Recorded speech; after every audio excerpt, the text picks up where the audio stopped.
as well. Yeah, thank you. Thank you very much for having me. I took it up as a challenge, and I told Stefan that I might not be able to say some magic words because eventually, or in the end, there is no magic bullets to some of these things, and they turn out to be pretty mundane. Anyway, so I want to talk about the experience of maintaining Renaissance for quite some time, and hopefully I will be able to isolate some of the lessons learned. We will see that they come in various shapes. Some of those are actually relatively easy to adopt and kind of follow, and some of them I probably haven't figured out, but we will see. So before we start, and it seems that now it's quite common in those talks that I first have to take you back a little bit so that we get an idea what Renaissance, or what was the, I would say, state of the ecosystem and the JVM landscape when Renaissance came out. So that was around 2018-ish where we started putting it together. And you have to understand that basically at that time, Java 8 was kind of being dead, but there was Java 11 that people were moving to because it has some nice features, but there was also this end of free Java updates for from Oracle. So there was some incentive to actually move on.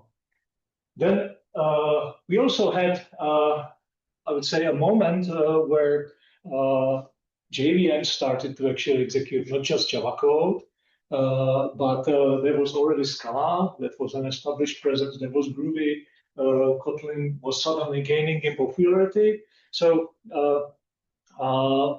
suddenly the JVM and especially the JIT compiler were actually encountering very different patterns, bytecode patterns that were distinct from Java. And of course, those bytecode patterns actually introduced different kinds of stress on the JVM, including allocations and deeper code chains and so on.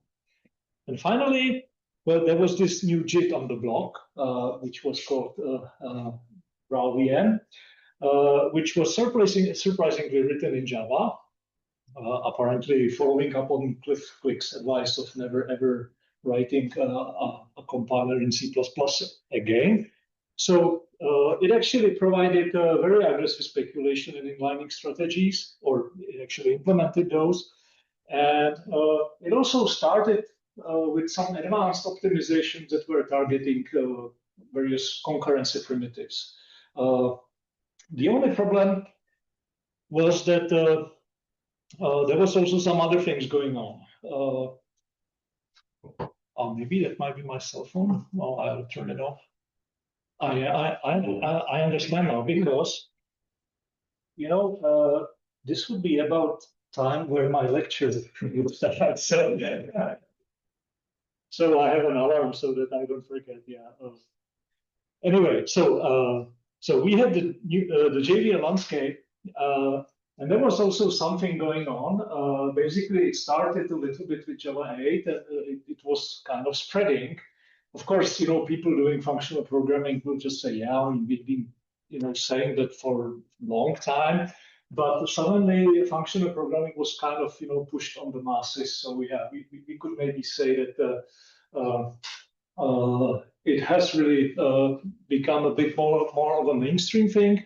I myself kind of welcomed it. So that's certainly one thing that was driving, or was important for the ecosystem back then. We also started to see much more concurrency and much more cores in our CPUs. I mean, yeah, today we have them in the phones, but it's not a problem to have 28 threads in a laptop today, which was, it started to appear. And of course, with concurrency is difficult. So with concurrency, you usually get new frameworks, new approaches, new things to actually be able to control the complexity if you want to do something useful with concurrency. So people start using actors, reactive streams, and so on. Even the collections in the Java class library had a parallel variant so that you could actually do those nice pipelines on parallel things. So that's extremely cool. And what all this brought it was this actually, yes, it certainly changed the characteristics of things that were going on. There were so many different allocation profiles. We call, Scala and all those languages. They compile to bytecode. They well have some very nice features, but they also probably do a lot of things that the original, folks designing JavaJit compiler didn't even imagine that are possible. So there is increased polymorphism. There are much more complex call stacks. Everybody is copying everything because we are using immutable objects, especially because, in the face of parallelism and so on. And Invoke Dynamic is doing heavy lifting, handling dynamic dispatch. I mean, it was originally thought, for dynamic languages, but the JVM actually ended up using it for its own purposes. So that's actually also an interesting thing.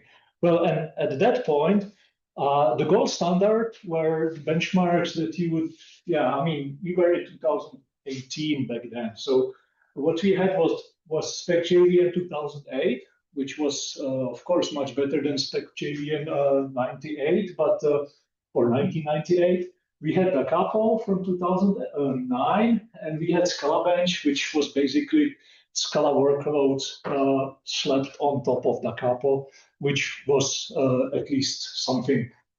But the problem was that really those benchmarks were frozen in time. They basically their code bases were frozen, in Java 1.8 world. There was zero usage of, some kind of modern concurrency primitives. You could probably not find any workload that would actually emit anything that would use invoke dynamic and so on. So the problem was that we had rulers to which, or yardsticks to which we were measuring things. They just were measuring the wrong things because, the code was old.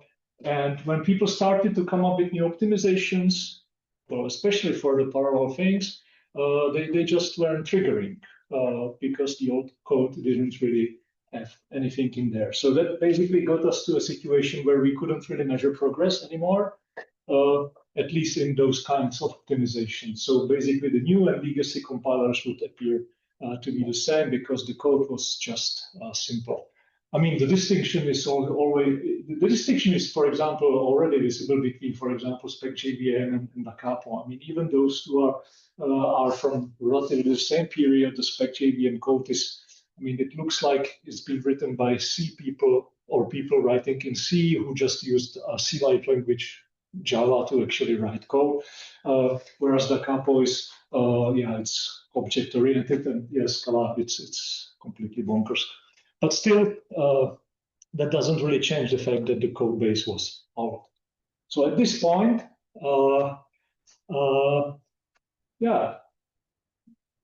we kind of came up with Renaissance. There was, I mean, figuring out what workloads to put in there took some time, of course.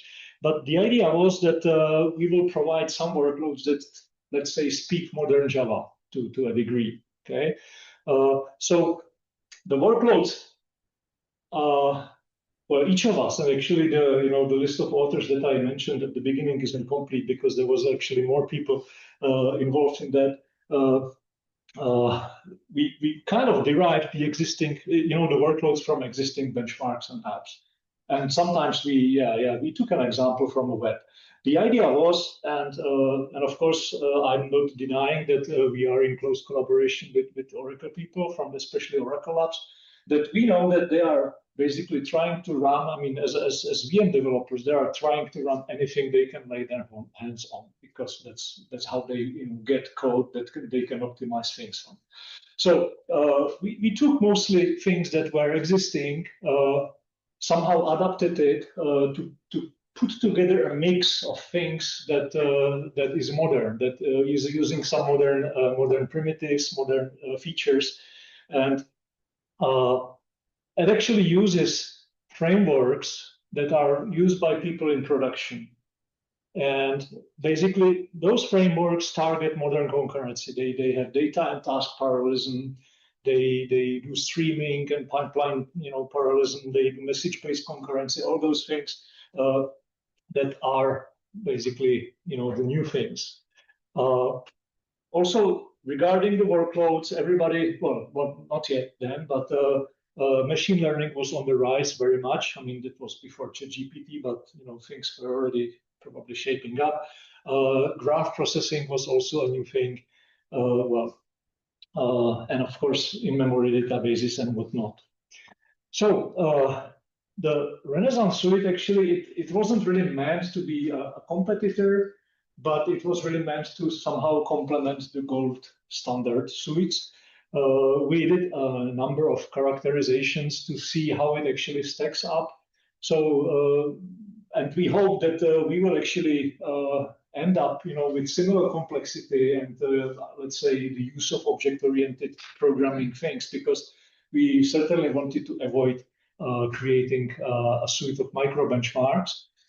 The benchmarks themselves are not really that long, but they use those frameworks behind them. So basically, yes, you get some workload, you shovel data into some framework such as Spark, and you do machine learning on that. So really, it was mostly drivers for those frameworks that are behind that. Some of those benchmarks, some of them use just Java class library to process things in streamed collections. So of course those benchmarks are a little bit more involved on the Renaissance side, but most of the time we would try to offload the heavy lifting to the frameworks because that's what people use. So we found that we kind of stack up with in complexity and use of object-oriented primitives. We load many more classes and so on. And yes, for example, the concurrency primitives are actually much more, better represented than in the existing suites, including the invoke dynamic, where I would say almost every other workload from Renaissance has some use for it. So this suite actually created a lot of opportunities for optimization. So if I were to convey some emotion, and I found a use for AI finally. So I would say that it looked like that. I mean, we had this brand new shiny thing that everybody was happy to have around. Okay. Well, of course, there was a catch because we managed to build a better trap, for ourselves. As I told you, VM developers will use anything to run if they can optimize things. And I think today I can say yes, it's probably used everywhere. I mean, I know they are using it in SAP. I know they are using it in Azure. I don't know if they are using, it in OpenGNI. They also have some other things, but I guess they are. Even researchers kind of seem to adopt it because it's very difficult to say, oh, well, why didn't you evaluate things on Renaissance when there is only all the capo? But we have also one capo, which is great. So we somehow built a better trap, and then there was a bear to feed. Suddenly, basing your workloads on real-world frameworks also means real-world bit rot coming up for you. So we are basically, or actually mostly me and my colleague Vojta, are spending our time, tracking, and updating dependencies, making sure that, okay, maybe we could unify them a little bit so that we don't have a big distribution package and so on. Whenever you shift or whenever you bump the dependencies across some major versions, or sometimes even just the minor, the middle versions, you have to somehow do routine refactoring so that your benchmarks still work. An interesting effort was actually migrating code across Scala releases, because I think when we released Renaissance, we had like Scala 2.10, 2.11, and 2.12. Right now, we still have 3 versions, but we have Scala, I think, 2.12, 2.13, and 3.3, something like that. So, well, and with Scala 2 and 3, it's a little bit like with Python 2 and 3, so it's not really a pleasant thing. And of course, then there is migration across framework releases. So yeah, we started with Spark 2, but now we are on Spark 3. Some of those interfaces are actually compatible, that's fine, but new interfaces are appearing, so maybe we want to actually use the ones that are actually endorsed by the authors of Spark and so on. So basically, you have to really continuously update versions and keep track of those. So what we created for us was a little bit like that. So the shiny new machine wasn't really so shiny. We have, of course, discovered, also some bugs and fixes that needed to be made in our benchmarks, but that's life. So, well, with this bear I mentioned, it also sometimes bites because it's not just it's not just the frameworks that are kind of evolving on you. Suddenly, the JDK is on steroids and it's really evolving aggressively. It's like one of those shark movies where you have a shark that is suddenly growing up to 6-10 meters in 2 months. So and the team is kind of serious about that. So unsafe is being phased out, but most of the big frameworks use unsafe in some way because they need to tweak, I don't know, byte arrays somewhere. JDK internals are being locked down. I mean, it started with the introduction of the module system, and of course, yeah, Java 11 was the first LTS, on that track, and deprecated APIs are truly being removed. Like, yeah, I will probably use some expletive now. So the problem with the big frameworks that actually are the source of the realism in our suite is that those frameworks actually lag behind because they are not really interested in the latest and greatest Java versions. They actually have production users that they care about. So if you are lucky, they at least evolve between the LTS releases, which is good. It also means that when they move to a next LTS release, they also try to use new features of that language, which is perfectly understandable. So they also drop support for the older releases and so on. But anyway, this slow evolution also means that they kind of ignore the warning signs that are being passed on them, the memos that are being sent that yes, this is terminally deprecated API and it will be removed.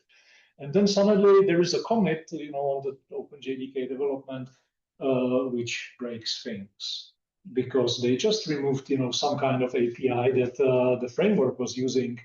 And yeah, we end up a little bit like here with just issues being posted, and yeah, that's it. It doesn't work, and it breaks our and this and that. So okay, well, so to tell you what it means to retain Renaissance over let's say from 2019-ish, so it's been 6 years, 7 years almost. We have had 10 updates so far. Mostly it's been fighting bit rot on a treadmill, so to speak, because as I mentioned, we manage dependencies. There are occasional flaws, and well, there are sometimes races in the benchmark. So far, I think there were a few. None of them were very serious. Some of them actually, come up from code that is written. I mean, we sometimes, adopted the code from the other benchmarks. So sometimes you look at it and you say, well, I also teach, course related to programming on the side, and well, not on the side at the university, but and it's actually about programming practices and design and things. But so sometimes you say, okay, I wouldn't want students to write things like that, or maybe this is not readable enough, so that actually the reason why there are races or why you have this pointer escaping construction and being and capture them in lambdas that are being passed around in some kind of actors. So it's really a bit of a problem. At the same time, we basically just try to pull the code bases up the language hill, which we still have one benchmark that is not Scala Scala 3, I believe, or Scala at least 213. And well, one of the important things that also has been going on is retrofitting validation. I mean, there is one reason why we managed to release and why we actually did so many updates. I don't mean it to actually, bash, for example, the capo, because we took a few shortcuts. The code, and I think the main reason is that the goal of Renaissance was actually to provide some kind of vehicle for testing JIT compiler performance. Of course, we take precautions to actually make sure that our values or the values that we produce in the benchmarks are not being thrown away and so on. So that's fine.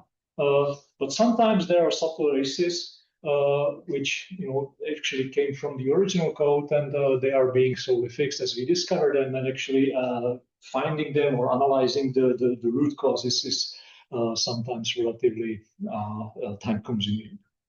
So that's what we have been doing, kind of. And in addition to that, of course, we have been trying to improve the harness and build system and survive, because you build your things around the JIT, and then Oracle comes up with AOT, with native image, which of course I understand this actually saved Java on the in the cloud, but it means native image can't do class loaders very well, which we actually need. So suddenly we need some way to actually run native image on our workloads. So suddenly all your design with isolated harness and benchmarks has to go, because you just need to load everything in one class loader that is the default. Sometimes we pay the price of, for example, you have benchmarks or frameworks which actually allocate or they register shutdown hooks, and that's one of the things that really that you can't isolate from. Even though you can isolate workloads from each other using class loaders, they can all register their shutdown hooks in the global shutdown hook registry, and there is no way you can do about that, which is a bit of a pity, because when you do some smart things with jars and dependencies and so on, for example, and then you delete them too early, you suddenly start getting class not found exceptions for no obvious reason.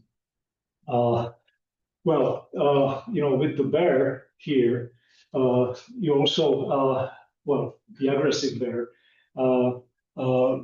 we actually have to come to something like, build time dependency patching. And because I have some background in dynamic programming analysis and bytecode instrumentation, so we also managed to use bytecode instrumentation, but also, let's say, selective sources, selective compilation of the bits and pieces of the dependencies that actually fail when OpenJDK removes an API. I think the glaring thing was the security manager API, which just stopped existing. So you have to go into Hadoop and I don't know what other. There is also the database, which I forgot now, but where you have to go and try to find the source and modify it as little as possible so that it compiles and it's used on newer things. And in all that, we also try to kind of stay compatible with a relatively broad range of versions. So right now, I think we are working on Java 11 to Java 26, which is nice.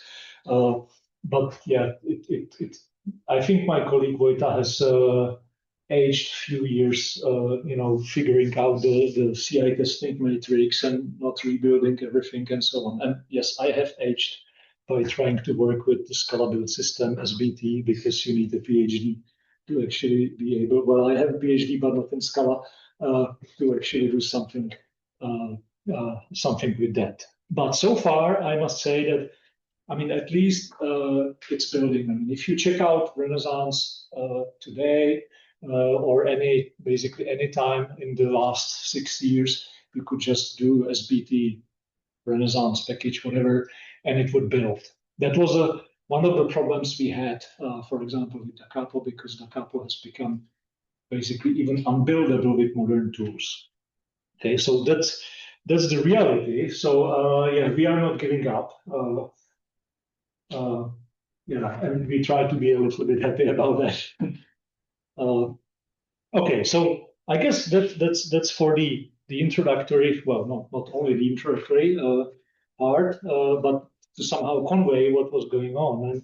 And maybe I should try to isolate some of those things, some of the lessons learned.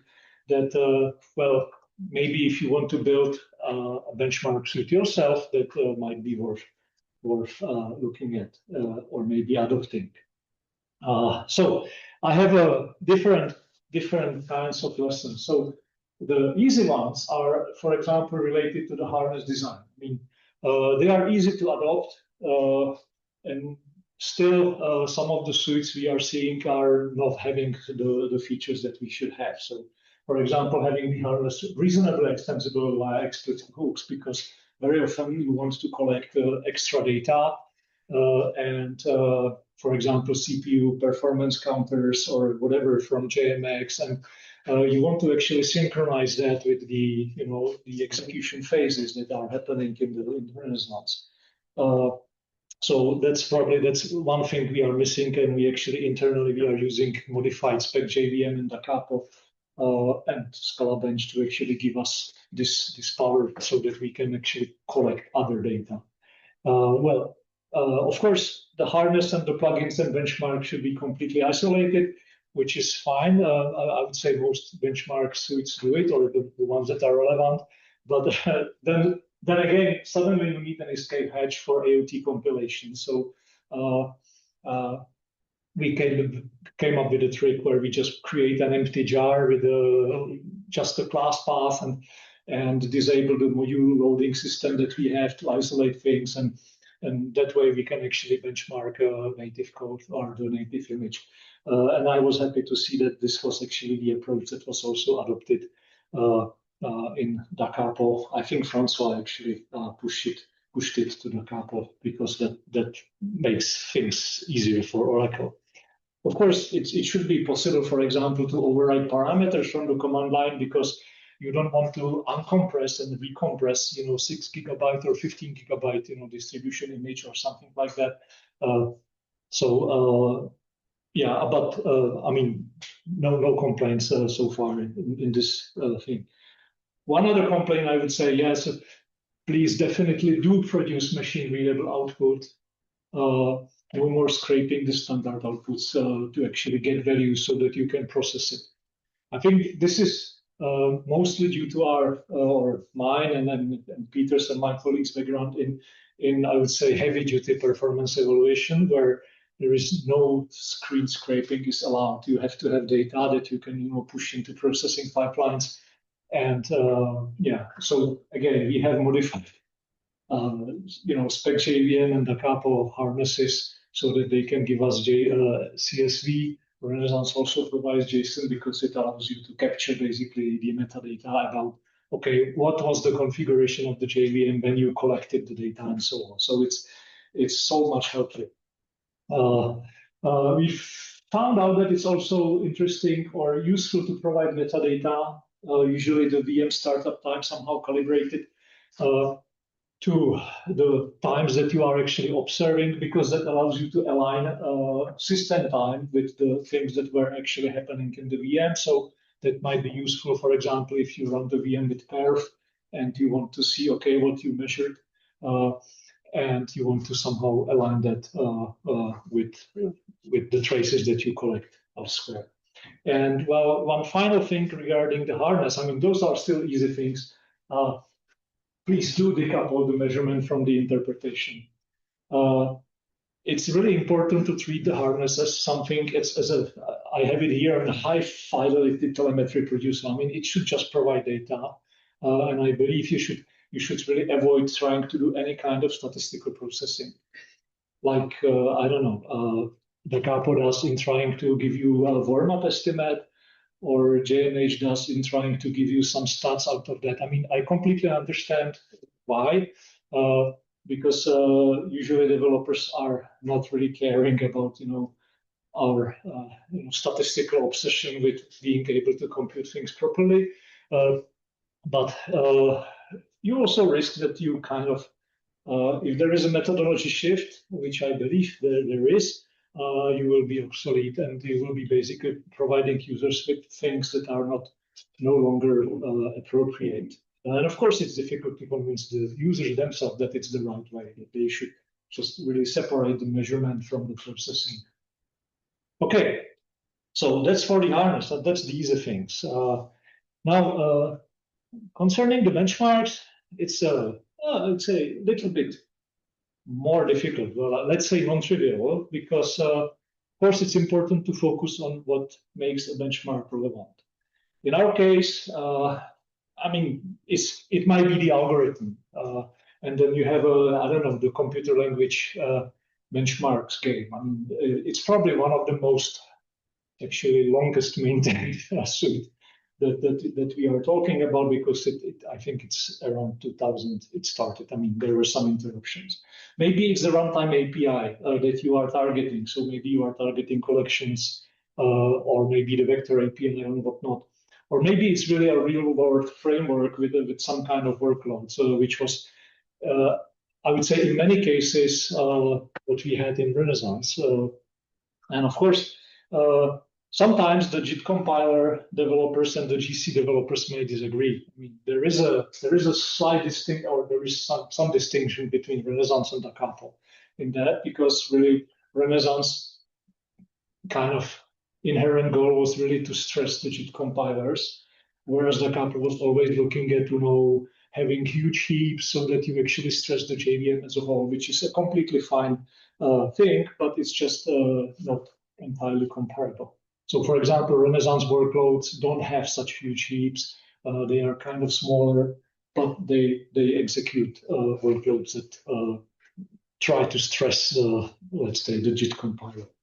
And of course, when you make real-world frameworks, that's what I mentioned, you get also real-world bitrot, so you can extend heavy drag from the large frameworks. It basically means that you inherit every unhandled API deprecation, because they will be moving slowly. And for example, in Renaissance, we need to stay on top of the current development. So that's a bit of a problem, and you basically have to really do updates and downstream patches to actually prevent bitrot. You should certainly design benchmark with validation in mind. We are retrofitting that into Renaissance, and that's like what I mentioned. It's not that the benchmarks were, terminally wrong, but it's just like with testing. I mean, if you have something which can say this is a correct result, this result is not correct, it makes updating the dependencies so much less stressful. And of course, from the compiler's perspective, it might mean, even if the result is not completely correct, I mean, the benchmark was actually doing and really stressing the JIT compiler anyway. I mean, we were producing code that was still needed, but I don't know, maybe fast code that doesn't compute the right result is not the best thing. Of course, you need to suddenly deal with tolerances, because, I mean, if you have concurrent workloads, okay, we started with a few cores, but now people are running our benchmarks on 96 core machines, and suddenly we are starting to see things like, okay, when you add up a few hundreds of thousands floats, you will get rounding errors in there, and you somehow need to actually deal with that.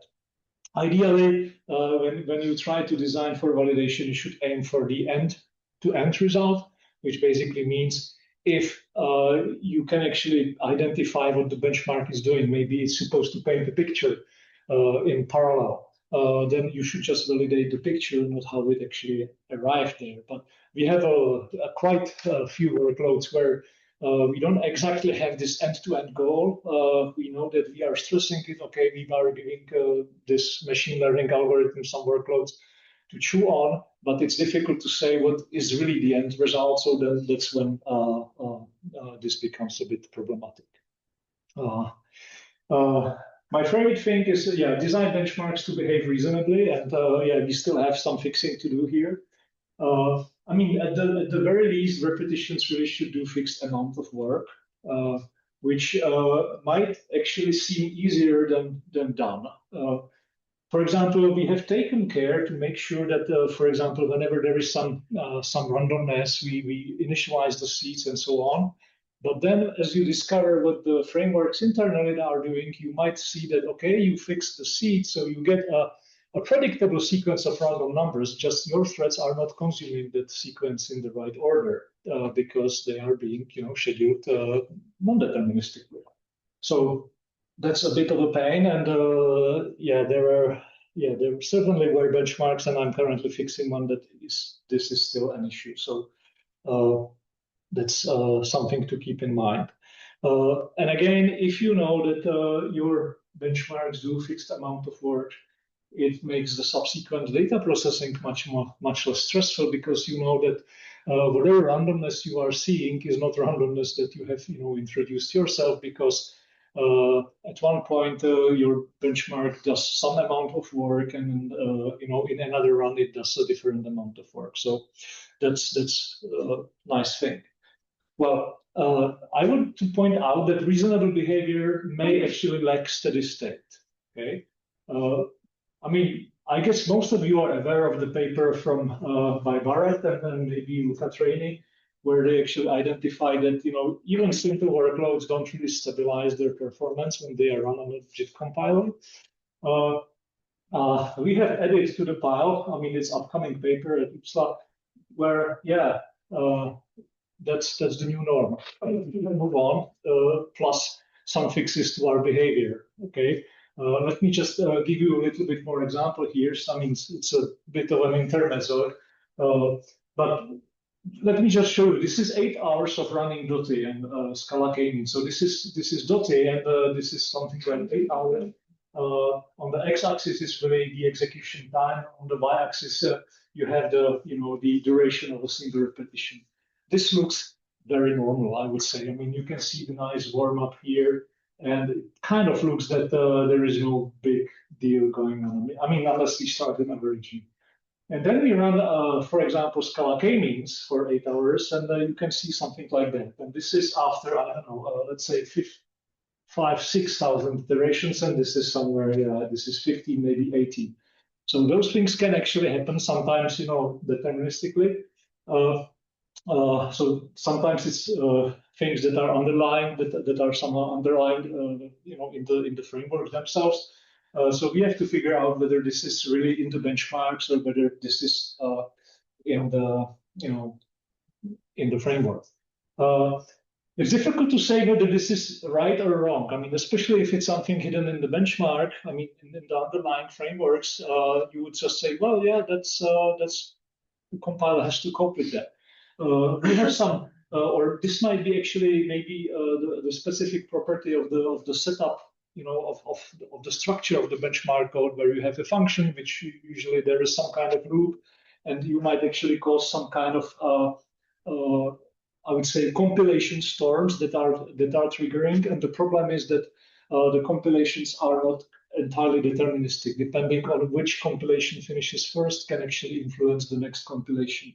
So this seems like something which is really tightly related to the number of iterations where some compilation triggers and something happens. There are other experiments. I mean, those were back into 2019. We had some recent this is taken from the paper. Naive bias, als, and Dotty, you can see that really hours into the iterations, you can see jumps, which were, I mean, there is no apparent reason for those. I mean, this still looks reasonably fine. While doing it, we also looked at the capo, and for some of the benchmarks, and I mean the new da capo, things can be pretty wild. So here the black dots are like their memory consumption, and those colored dots are basically individual runs. So what you can see here is that basically as you run it, your iteration times just go through the roof. This is Jython, similar thing. maybe there is a slight memory leak over there, but the iteration times are certainly going up. This is JME, and this is Tomcat, which is riding waves. So this is the new normal, and this is not something to bash Da Kappa about. We actually talked with Steven, and he said, well, if it's in the underlying frameworks, that's what it is, and we have to deal with that. Okay, so this actually means that if we assume that there is no steady state, well, we actually have to redefine our concept of warm-up, because basically warm-up is whatever that gets your system into a state that you are interested in. So, for example, if you are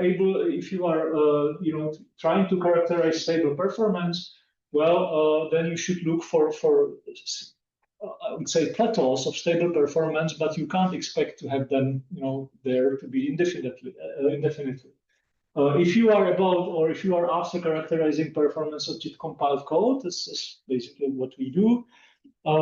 You might actually just try to see what the compiler is doing to find what is the situation that is considered warmed up. So I have pointed out here, maybe we need actually different plots for actually figuring that out. This is also from the paper. I'm just bringing it out here. This is a plot where you have execution time on the x-axis, and this is the share of different kinds of code, and the colors basically corresponds to compilation levels. Okay, so interpreter and the C1 compiler and C2 compiler and so on.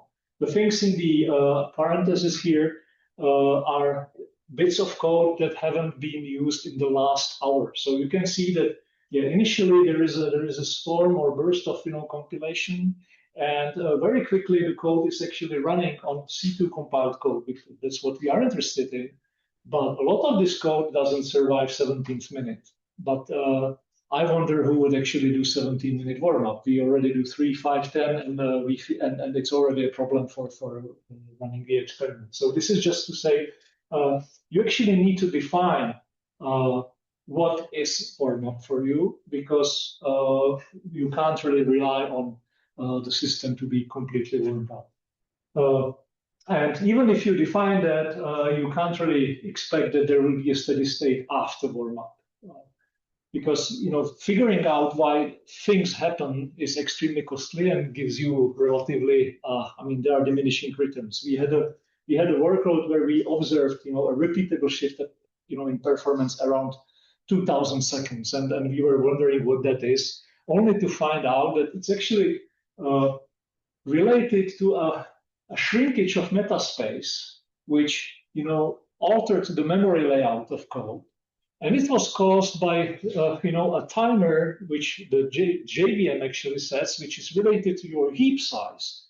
When I think that was related to some generated code for doing reflection that was generated initially, and then there was this timeout when it's actually removed. So, we eventually figured it out, but it took quite some effort. So, and there is no meaningful action you can take. You can figure it out, but then there is nothing you can do about that. Okay.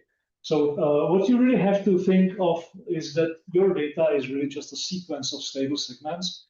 You have to, let's say, avoid being stupid about using, really the transitional parts of data that you are not interested in.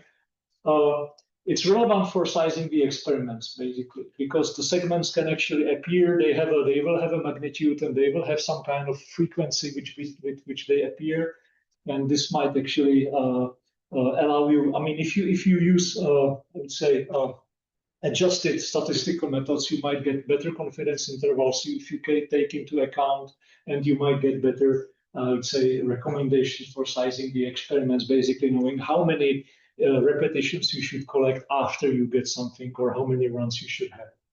There is more on that in the paper. I don't really want to hijack this, but this is the idea. Okay, so that was about benchmarks, and finally I have just like 2 slides about the process, and that's like the meta level of maintaining benchmarking suite. One of that is basically choosing what kind of releases you do. Either you do an epoch, so you do release and then you let it rot for a while, and then you do release after 3 years, and then after 14 years or something like that. I actually don't think that even the Da Capo guys actually planned to let Da Capo lying for so long. It's just I can now very much understand, what is going on. If you do epochal releases, that basically means you have to pay upfront. You get long-term comparison stability. That's fine because you get benchmarks that will be the same for a long time. So whatever you use, you can always compare things. But you risk basically diminishing the code relevance, at least for compilers, because you will not be able to represent new code patterns that are appearing. Or you can go with continuous releases, but continuous being slightly exaggerated here. We only did 10 so far after the initial release, but basically, and yes, we took some shortcuts in the sense that we didn't have a complete validation. But you pay as you go, but you have to manage the semantic drift because you will be updating libraries, you will be tweaking the code. So basically, whenever we do, I would say, a larger update that is touching some of those benchmarks, we usually do at least some rudimentary benchmarking to see, okay, did it shift performance? Because it's important for people who actually run, for example, Renaissance in some kind of CI, and suddenly they will see, changes in performance which they didn't expect.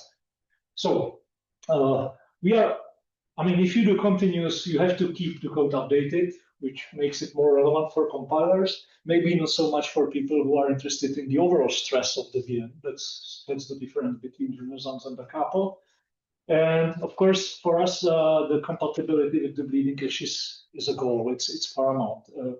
It also means that sometimes we will run into this kind of dilemma where we have a framework update, and then it drops some releases that are still deemed, important and so on. I think one of those will be Spark 4, for example, because we will have to shift the Spark workloads to, at minimum to Java 17, which is fine by me, but that's it. And of course, it's important to keep a CI testing matrix so that we actually do build. We build on all the LTS releases that we support. So right now it's 11, 17, 21, 25, I think is the next one. And of course, 26 plus some early releases. And we do that on Windows, Linux, and Mac. And sometimes to our detriment. I just noticed that there is something broken in Java 17 in the runners on GitHub. So we have a red mark on our website now.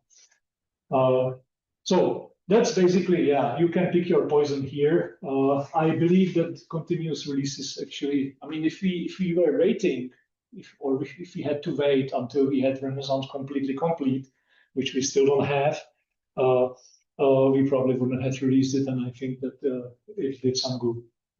And then there is this other part, which I call post difficulty, because this is something we actually did not manage to do or somehow convert. Because the idea is you need to figure out how to tap the community to get some incoming, benchmarks or something, some contributions. The idea is that framework authors should be somehow incentivized by having their benchmark or targeting their framework in the suite, because what it really means that the VM engineers, and I think not only in Oracle, but everywhere, they optimize what they can see, they optimize what they can measure, and if you actually create a benchmark, it's the best way to actually get their attention, and they can come up with interesting things.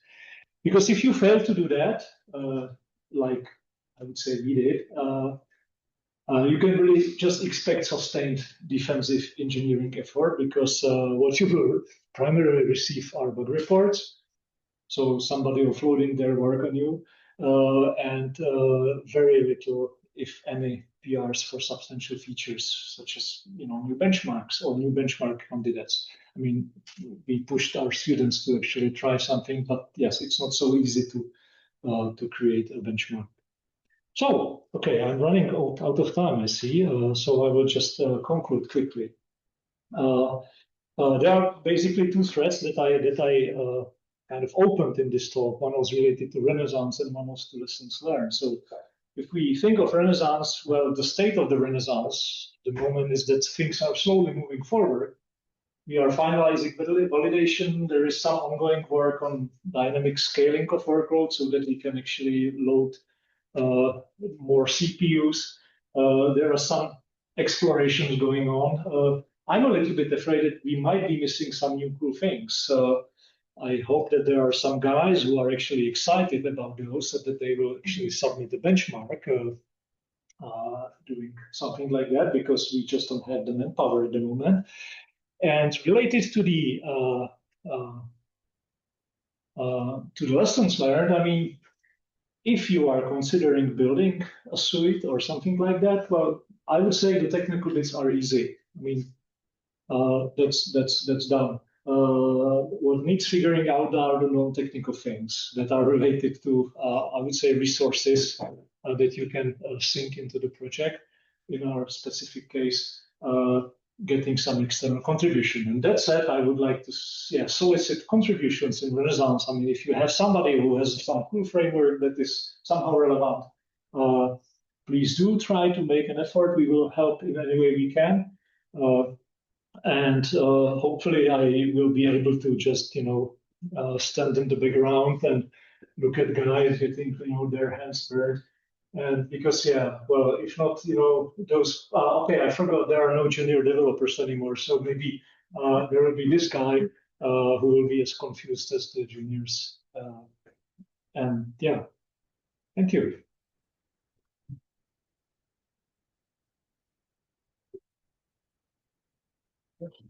Yes.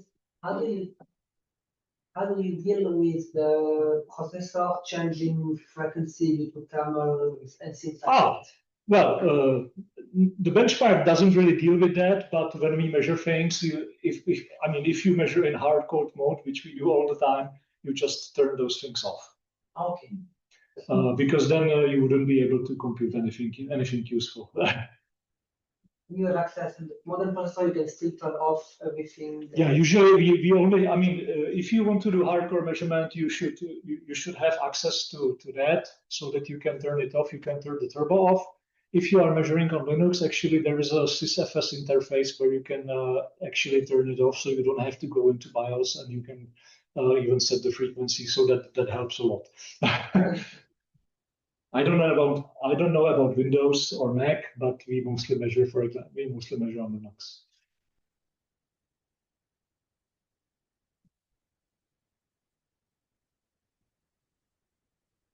So the first numbers you showed that there is no steady state. I had the same kind of feeling as with work of at Barrett. It's like you zoom in on the axis, but the difference is marginal, right? I mean, sometimes. And then you show those that are clearly showing there is something probably broken in the framework, in the runtime system somewhere, right? I mean, if with every iteration, the benchmark takes more time. Okay, those were the couple things, right? I think one of them was Jython generates bytecode. Yeah, right? Generates. Keeps generating bytecode. That's obviously something that might cause problems.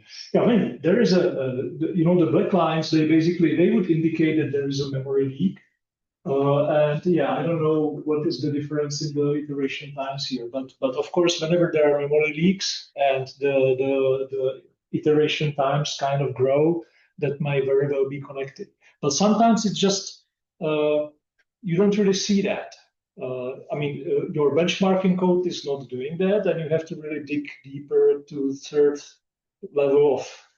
So, but let's assume that's the bugs for some divisional bugs. So, are these benchmarks then measuring something useful? I think they might. I mean, the real question for me is, do we see that behavior in production applications? I think probably you do. It's just you don't know when you restart things when they crash. It's called self-healing. It's a good thing, yeah. Because So we have the I mean, way of dealing. yeah. There is an issue on that in Da Capo, and we were in contact and with Steve actually, and he said, I mean, if it's not in the benchmark that we are responsible for, it really is in the underlying framework, and this is what people are using. So maybe not so much Jython, but some other frameworks might be exactly like that, and for us, for example, when I say us, I mean when we are interested in JIT performance, those benchmarks are not so good because there is basically, you can't do statistical evaluation on something that is moving, okay? So here, iteration times, basically, they don't tell you much. I mean, unless maybe you can save something when you do only a fixed number of repetitions and then and you know take and compare the times for a fixed number of repetitions. I guess the question for me is more philosophical. If this is really how production applications look like,